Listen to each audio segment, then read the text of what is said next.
Hi, I'm Chris. Hang on a minute. Hi, I'm Chris. Hi, I'm Shell. And we live on a narrowboat called Oddstruck Belle. And today we're going to talk about the not so good side of narrowboat life. Yep. So we asked people on Instagram and YouTube and Twitter who are part of our community, and they've all given us what they don't like about, or their worst thing about boat life. So it's sort of split into two things. There's a section that's pretty much appropriate for continuous cruisers, and then there's general everybody that lives on a boat. So let's dive into number one, which is muddy towpaths. So something just to bear in mind, that all of these things that we're going to talk about today are a chore living on a boat. If you live in a house, they aren't appropriate or they aren't relevant because it's totally different, and here's why. So, muddy towpaths. It's a pain in the arse just keeping everybody clean, keeping the boat clean. You're always bringing that mud in. Lots of hoovering. Lots of hoovering. And if you haven't got a hoover, lots of brushing. So, yeah. Muddy towpaths came up a lot. Also, what came up a lot on towpaths was dog poo. Now, obviously, we've got two dogs and we clean up after both of them. And we don't think it's hard, it's no big deal. Either flick it into brush or don't really want to flick it into the canal, but it's not hard. If you own a dog, clean up after the mess. Please. Can't swear. The next big thing was... One of my biggest bugbears is condensation for me. There's quite a lot of maintenance involved in that. Luckily we've got a dehumidifier, but if you're a continuous cruiser that would suck up a bit of electric, so we're quite lucky that we're moored up. So in the winter we have to wipe down the windows every day, and just watch that nothing is brewing and festering. So yeah. Condo's a big one, isn't it? Yeah, when we went away on honeymoon, when we came back and the boat had been left for 2 weeks, there was quite a bit of cleaning to do. It was not very pleasant. So the next one was David on Narrowboat's Snow Goose. He first mentioned this, and there's been a couple of other people mention it. Falling in. Yeah, touch wood. I've not been in yet, but you have, haven't you, dear? I've been in fully, proper fully, and to my knees. You hurt your shoulder once quite badly, didn't you? Yeah, that's all you've just gone after about 2 years. Mm. So yeah, we were mooring up to go down the Anderton boat lift. I slipped off the gunnel, managed to grab onto the tiller and the side, but in doing so I think I ripped some ligaments in my muscles, and that took about 2 years to heal. Scuffed all your shins up, you made a mess of your shins. Wasn't good. If you can avoid falling in, avoid it at all costs. Don't do it. But yeah, it is unfortunately one of those things. You live on water, there's a good chance you're going to go in. Yeah, I'm petrified of it. So in icy conditions, I walk like grandma on the pontoon, petrified of falling in. Yeah, be careful. You don't want that to happen to you. So people say, is it cold on the boat? And if you haven't got any heating on, it is very cold on the boat. Yeah. So overall, in the winter, it is actually quite hot on the boat, because once you've got the log burner going, it's El Scorcho. It's probably too hot, and getting that nice temperature, Ambient temperature is hard to get. It's either freezing or too hot. So I think if the fire does go out and it does get allowed to get cold, then warming the boat up takes a long time. Yeah, I think once it's going cold and there's no heating, it goes cold quick. That's the difference in it between like central heating in a house. Yeah. And there's that cold draft, isn't there, that lingers on Yeah. the bottom round your legs and your level. feet, which I'm not keen on. No. And getting up in the morning, it's not great. Yeah. But yeah, we've got rugs down now, which is a bit nicer on your feet. That has made a difference. The next one's the bane of my life because I'm not exactly have an engineering mind. I don't like DIY. I'm not one of those people that'll take that apart and see how that works. And I can do basic stuff, but you know, when things go wrong, it's like the magician has failed, and it takes me a long time to try and sort stuff out. So yeah, things failing, because everything's self-contained on the boat. When something does fail, A, you know it's something on the boat. B, you know you've got to sort it. It's not like you can ignore it, like ignore that room, like in a house or something. So yeah, things failing is a real pain in the Proverbial. bottom. So yeah, we think our leisure batteries are on the way out, Boo. which is a pain. What else have we had fail? Still haven't sorted the central heating out. That's knackered. Yeah, central heating's knackered. Basically, we need to flush the whole system, but I ain't doing that in winter when we can't have all the doors open and stuff. So yeah, things failing. It's a real pain in the bum. So one that came up is space and storage, which I'm still adjusting to after 2 and a bit years, I have to say, with my clothing.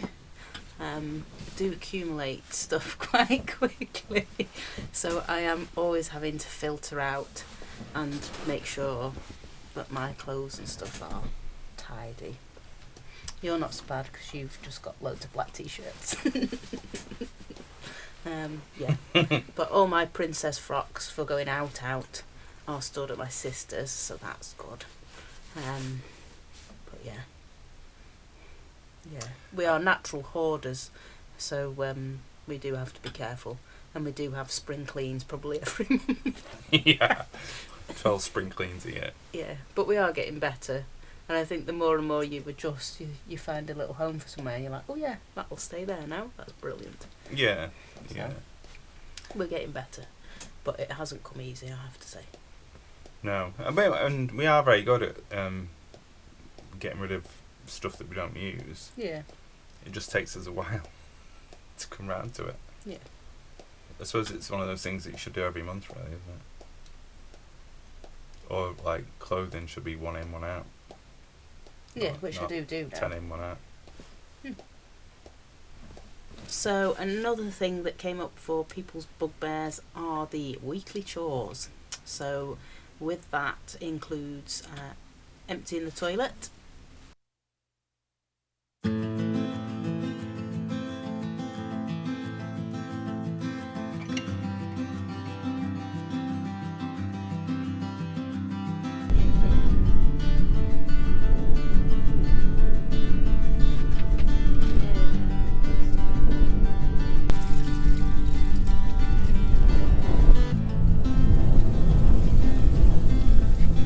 now that this one is outside, the raspberry was inside.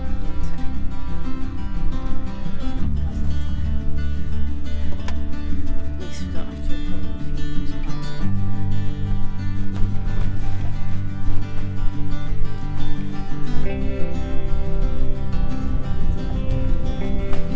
This is how I do it.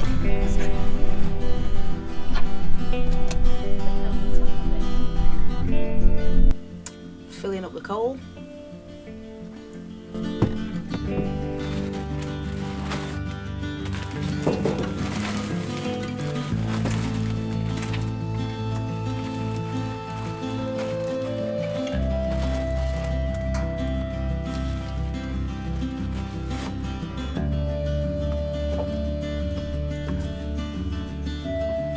Filling up the water.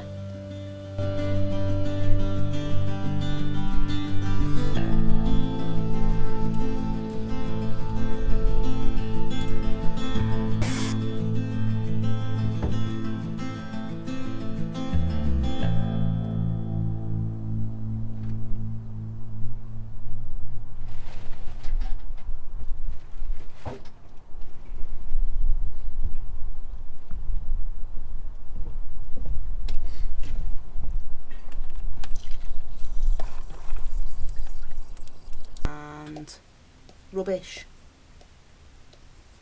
There's another one. And the ash bucket. Emptying the ash bucket, because I don't do that. That's why I didn't remember it. Don't.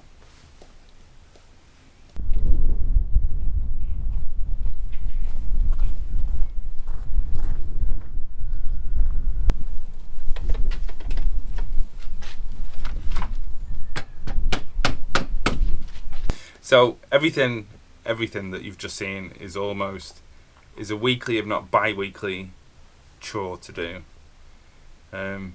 which is fine.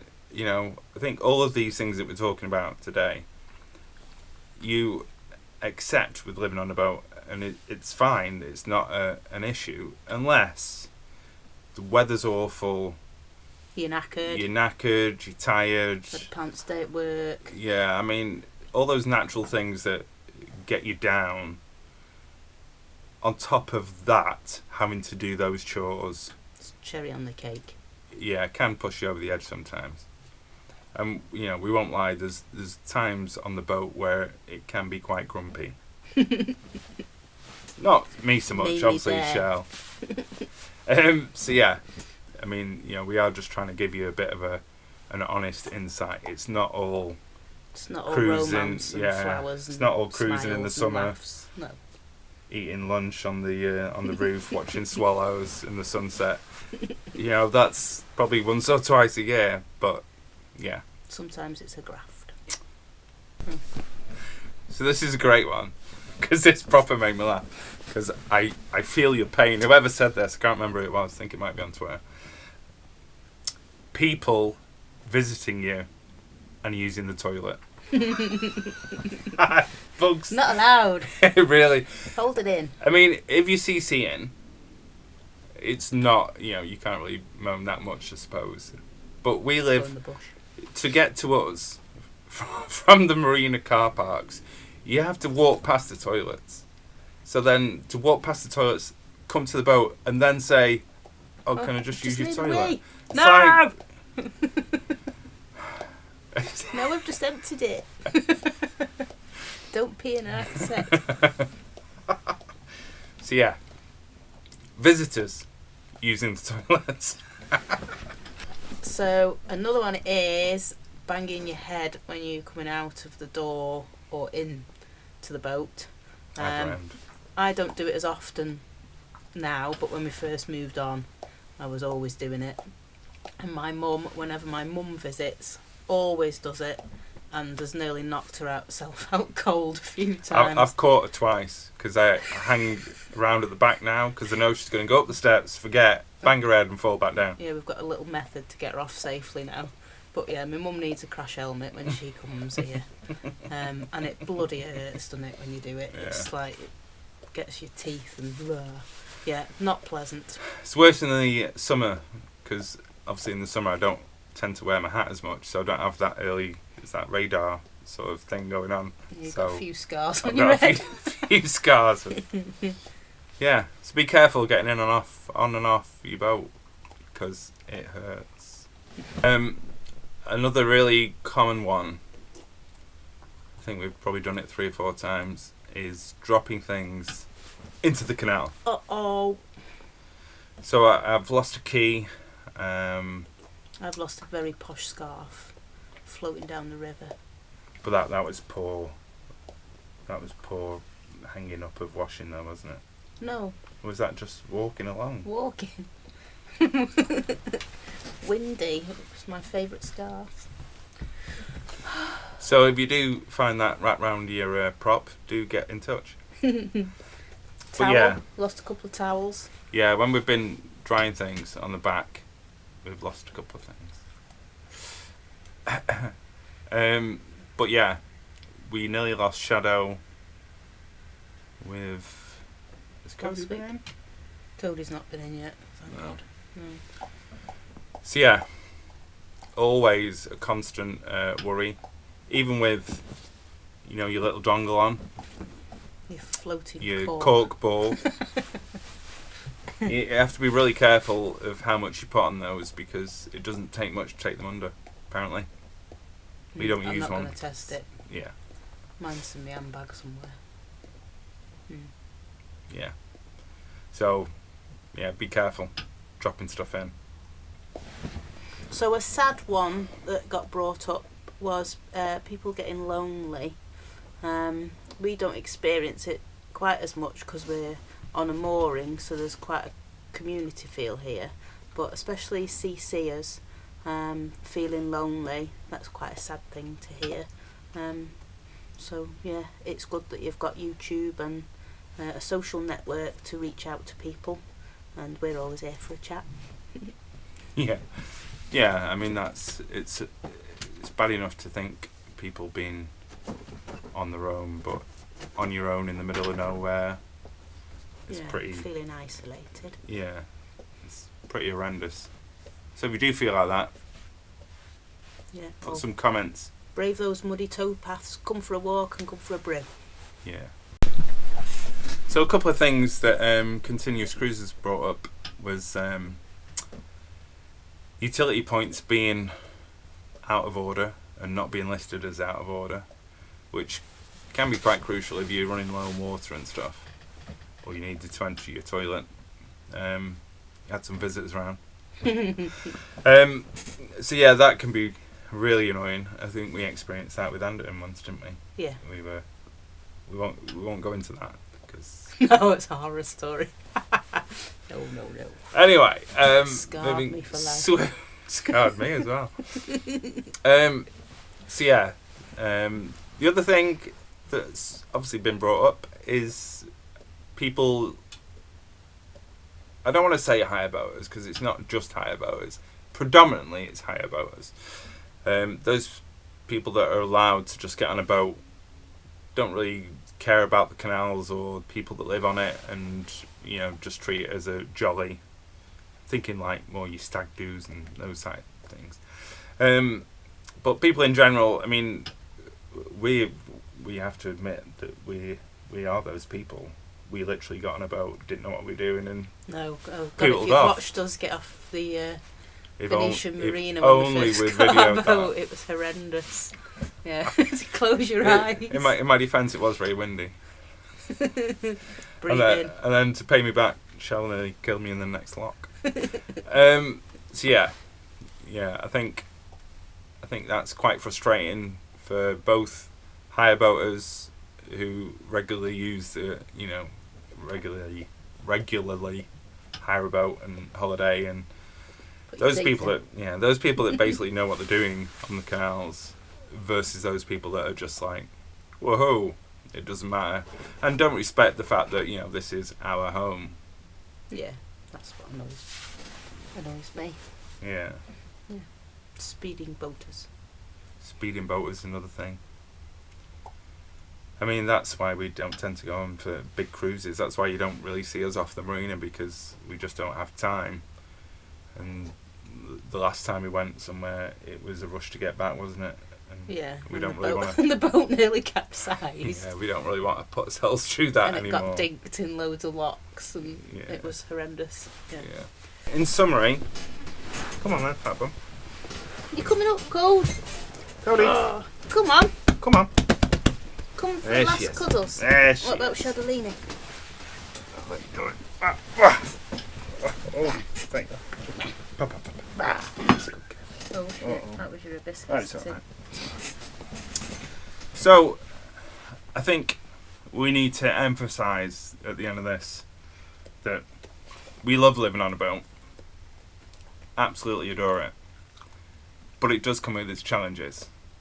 And its challenges especially in the winter months. Yeah, I find it very hard in the winter.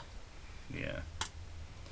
But those days that you can get out and it's sunny and you can sit on top of your boat having your dinner, watching the sunset and a drink, nice glass of wine. I mean that's magical. Being able to unmoor and go and pool off somewhere and be on your own and just chill out. You could argue that all the negatives are pluses in. Yeah. Oh yeah. It's totally about your frame of mind. Yeah, it's about your frame of mind at the time.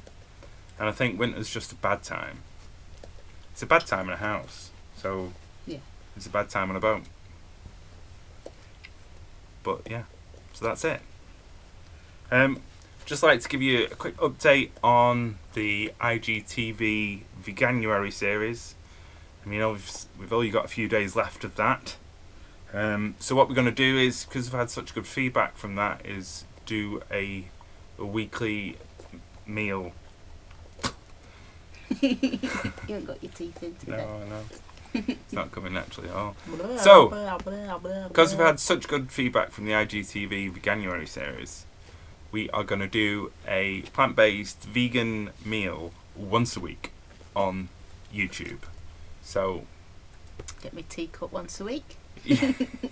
You cheeky cat. So yeah, if you're interested in that, keep an eye out for that. It'll be its own little separate series. And yeah, I think that's it from us four. Thank you very much for watching. Okay. Thank you very much for watching. Please subscribe. Leave us any comments. That'd be lovely. And we'll see you again next week. Take care. Bye-bye. Bye.